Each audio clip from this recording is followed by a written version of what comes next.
I've been learning how to listen to the quiet, steady call. Mm. Not rushing, not pretending. I know who I am after all.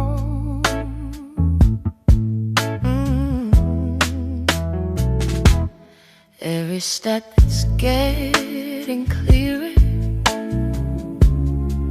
Every doubt is falling away. I don't need the crowd to follow. I'm a learner, I'm on that way.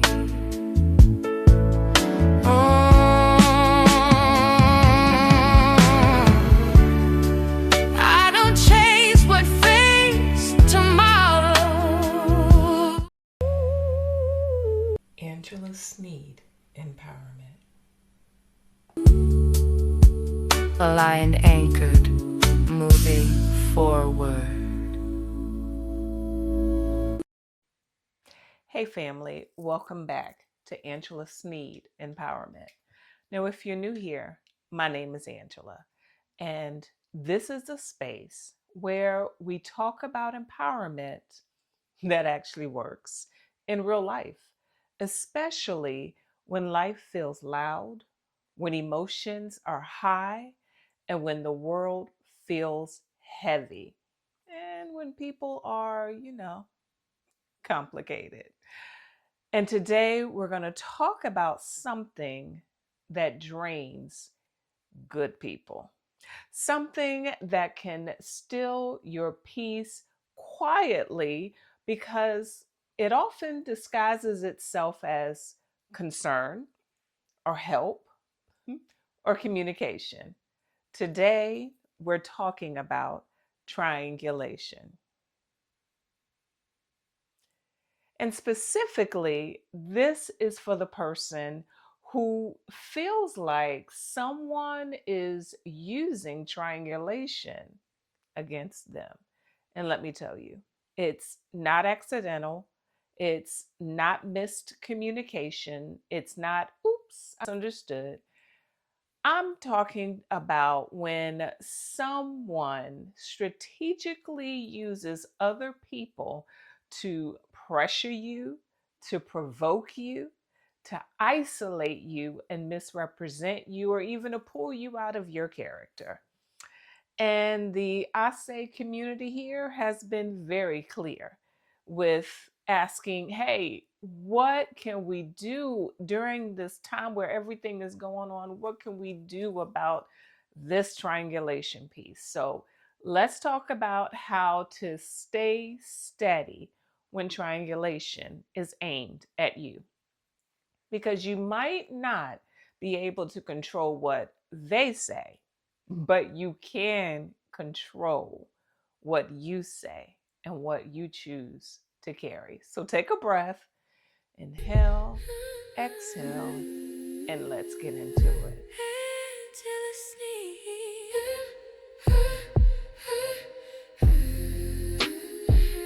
Triangulation is when someone pulls a third party into a conflict, when they pull someone else in to kind of gain leverage. But when it's used against you, it often has a purpose. It's to make you look unstable, to make you look guilty, to make you look difficult, and to recruit allies.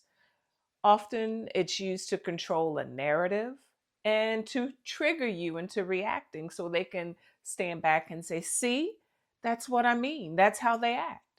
Or you'll hear phrases like, well, everyone agrees that, or I didn't want to tell you, but they said, or my favorite, I'm just trying to help you.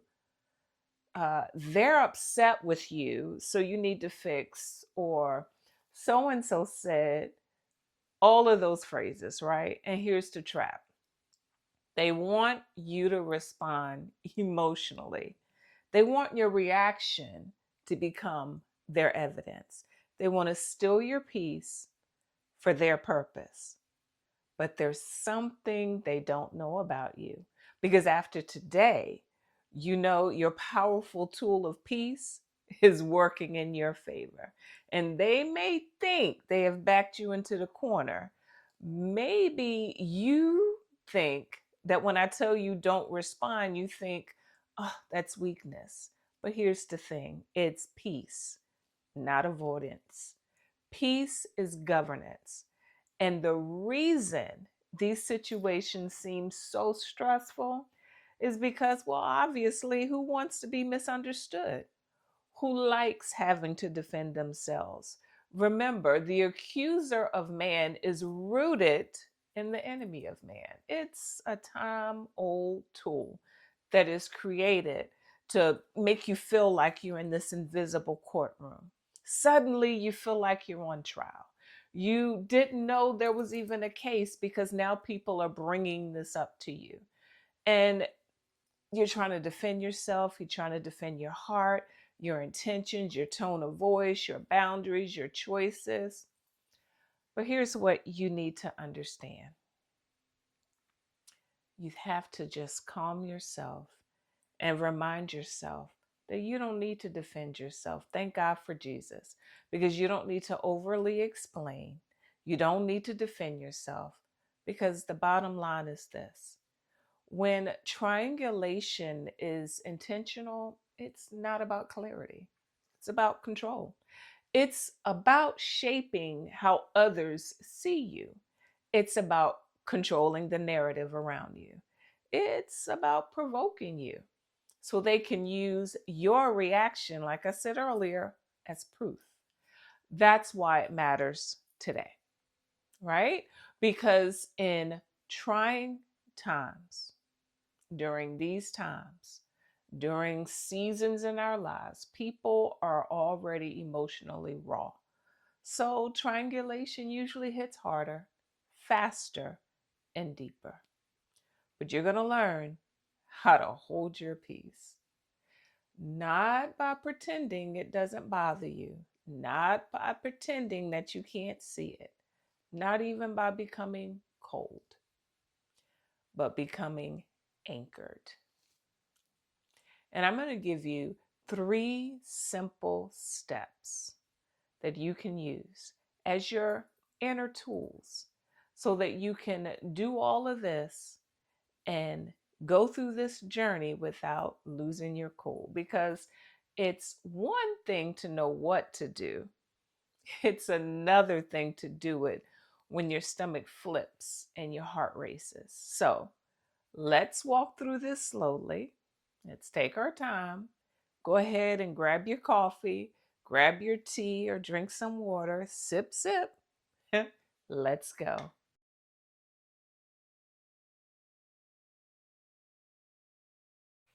So here's the thing, triangulation is not your imagination, it's real. I mean, when someone uses other people to shape how you're perceived, or pressure you into responding, or even trigger you emotionally, isolate or provoke you into reaction. So, like I said earlier, so that your reaction becomes their proof.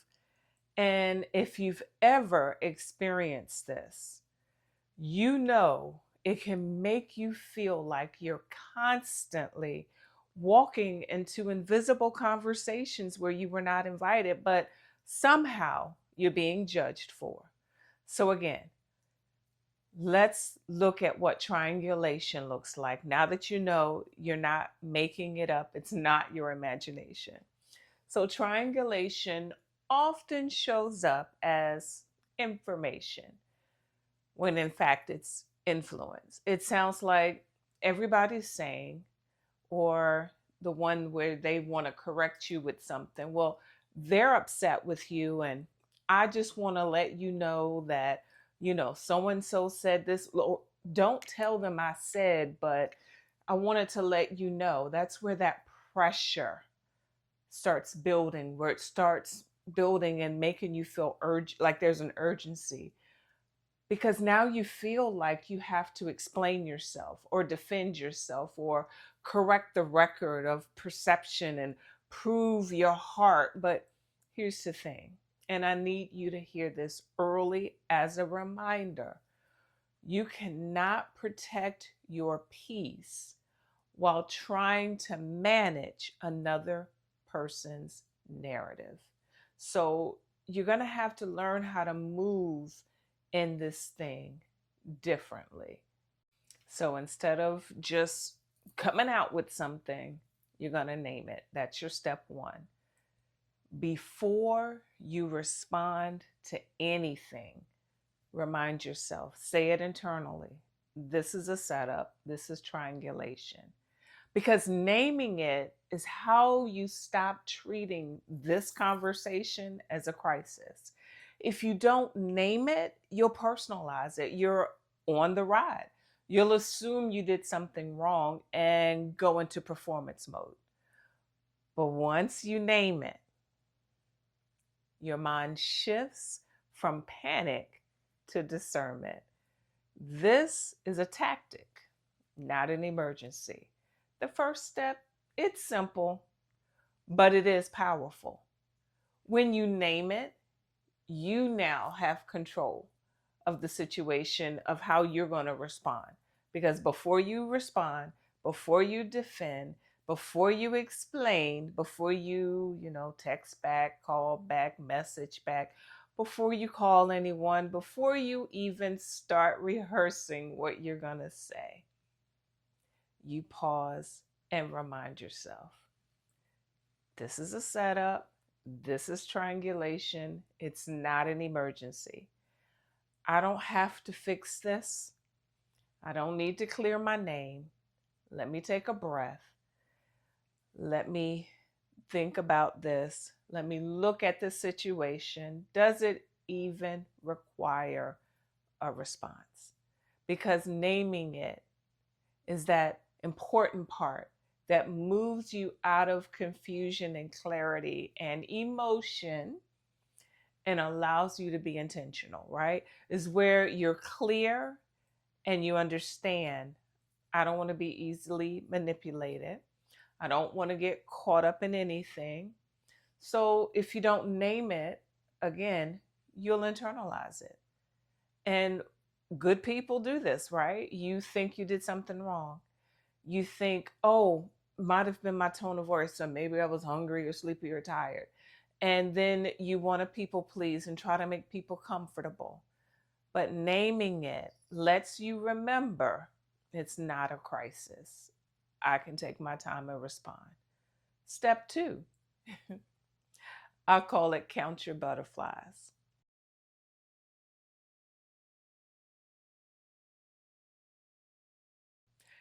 And basically, I'm saying it's how you handle the physical sensation of the fear, the pressure, the anxiety. And, let's be real.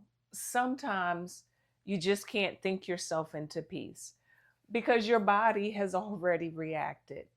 Your chest has gotten tight, your stomach flip-flops, your throat gets tight and tense, or your face gets hot, you start sweating, your heart is racing, and like I said, you feel the butterflies, you feel your stomach doing its thing. And that's why I call the whole concept count your butterflies. Because what that really means is that instead of allowing that physical reaction to move you, or even pretending that the discomfort is there, pretending that it's not there, you acknowledge it. You don't get mad at yourself. You don't get ashamed that you have a reaction. You don't say stuff like, oh, well, why am I like this? I'm so weak. I should be stronger than this. No, that's not realistic. You're a human being.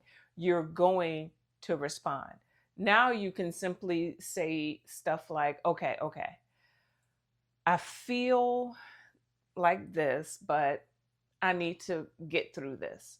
You see, naming it here means that you're naming the emotion to yourself, which is a simple acknowledgement, but then you're renaming it. because naming it gives you awareness and renaming it gives you authority. So let's break that down. The first part of that is you name it. Okay. You might say, I feel nervous. I feel pressure. I feel upset. I'm afraid right now. I feel triggered. This is overwhelming. And you have to recognize that's not weakness, right? That's just clarity. Now, the renaming part is okay, I've acknowledged that's how I feel. Now, here comes the power. Now, let me say this. I heard a motivational speaker once say, take that fear and rename it. Like instead of saying I'm scared to speak in front of all these people, you say I'm excited to speak in front of all these people. And yeah, that's nice and all, but that just didn't work for me. Now, for me, I had to adjust it a little bit because I believe we should be honest, but we don't have to hold on to that fear. So that's why I kind of tweaked it a little bit. And I would say this: yes, I recognize fear is trying to show up. Yes, I'm afraid. I recognize when I'm afraid, but I'm not going to hold on to this fear. I'm going to choose excitement. I'm choosing to just be excited about this opportunity. Now, for me, that's stronger because you're not denying your emotions. You're not deciding that it's not there. Instead, you're choosing to partner with it. Now, let me say this slowly. Not every feeling deserves agreement. You can feel it and still refuse it, right? So when you're saying, I'm choosing excitement, you're doing something spiritual too. You're aligning with that principle, with that word that we've heard before that says, speak those things that are not as though they were.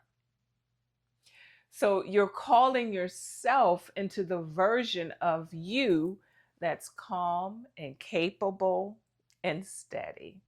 So our third point is remind yourself, I don't have anything to prove. See, here's the peace killer: performing for perception. That's when you're in full defense mode and you're trying to fix something. You're trying to, type this really fast or fix something that you never broke. Let's go deeper. A major reason people lose peace in times like this is they start trying to control perception. They want to fix the narrative. They want to correct it as best as they think they can. And so they begin to defend themselves, try to defend every misunderstanding. They want to prove that they're a good person. They want to show you they have a good heart. They want to prove that they were even right. They want to prove they didn't mean that or that this person was the bad guy. They want to prove that they're not who this person accused them to be, and they want to prove, prove, prove. But listen, trying to control perception will drain you and shoot you right out of your peace because you'll never be able to manage how everybody interprets you. And the more emotionally invested you are in being understood, the more vulnerable you are to being manipulated. So I want you to anchor this. Remind yourself, I cannot control perception, but I can control my reaction. And that means that even if I'm misunderstood, I can remain aligned. I can remain authentic to who I am. Even if they mislabel me, I can remain steady. I can show them better than I can tell you. Even if they twist it, I can keep my integrity because my peace is not based on their agreement. It's not based on whether or not they see it. It's based on my alignment. And if you're taking notes, which I hope you are, make sure to write this down. Peace is not the absence of conflict.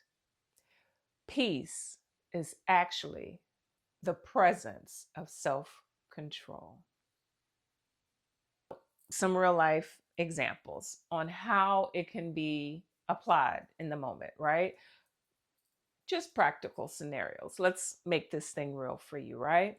So, scenario one, someone is provoking you. Someone is, I don't know, let's see, pushing your buttons, being slick, condescending, sarcastic, passive aggressive, even. And your body starts reacting. Now, remember, that's a good thing. This is where you breathe, swallow, and remind yourself I'm strong, I'm good, I don't have anything to prove.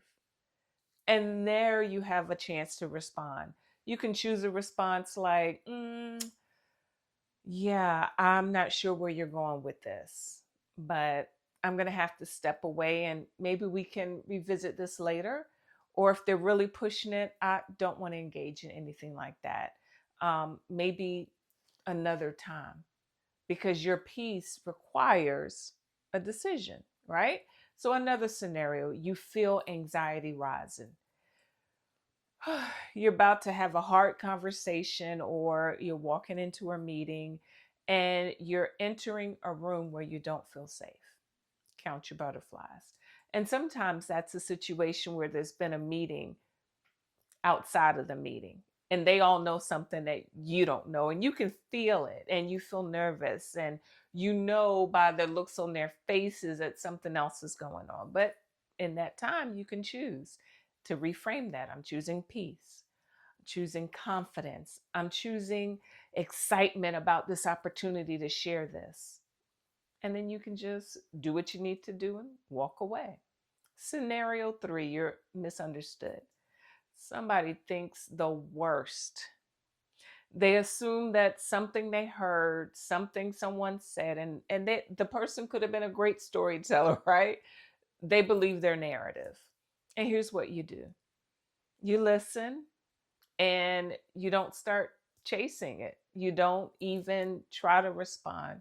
You don't start begging for clarity. You don't start performing your innocence. You know what I mean? Just overdoing it and trying to justify it and trying to tell, oh, well, this is what happened. No, you listen and, oh, I'm sorry, so and so feels that way. And you remind yourself, I can't change their perception, but I can control my reaction. I have power, because you respond with wisdom and not urgency. Because that urgency usually means that your nervous system is overly activated and you're taking no control over that as far as how you process.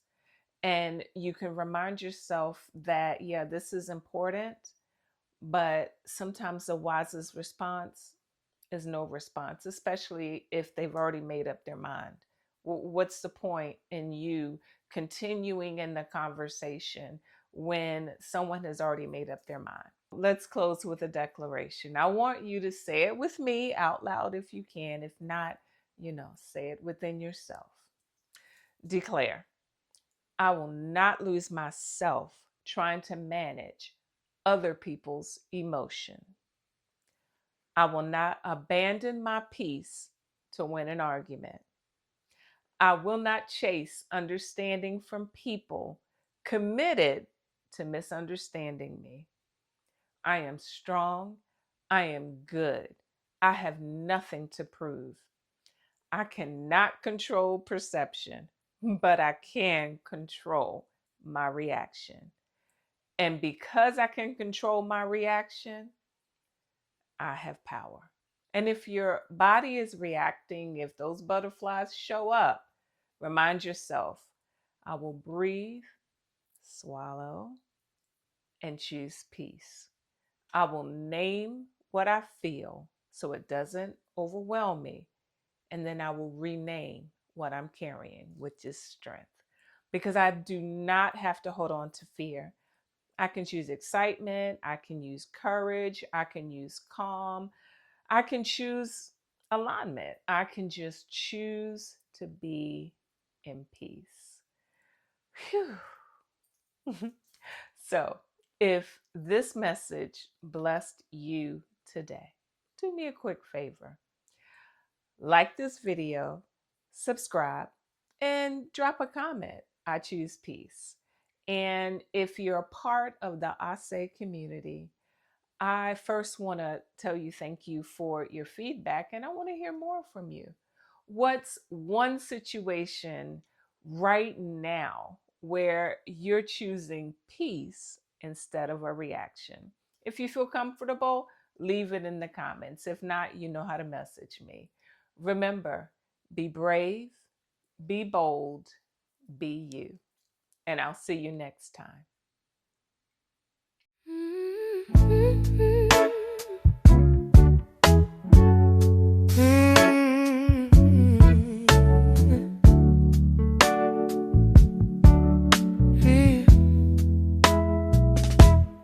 I've been learning how to listen to the quiet, steady call.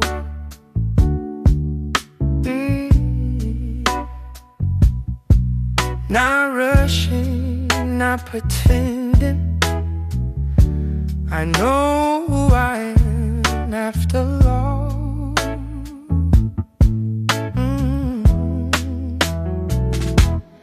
Every step is getting clearer. Every doubt is falling away.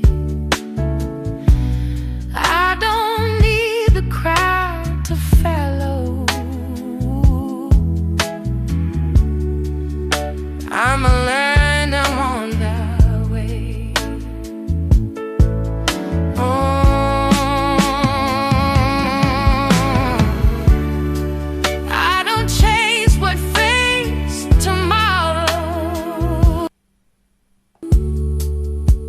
Aligned, anchored, moving forward.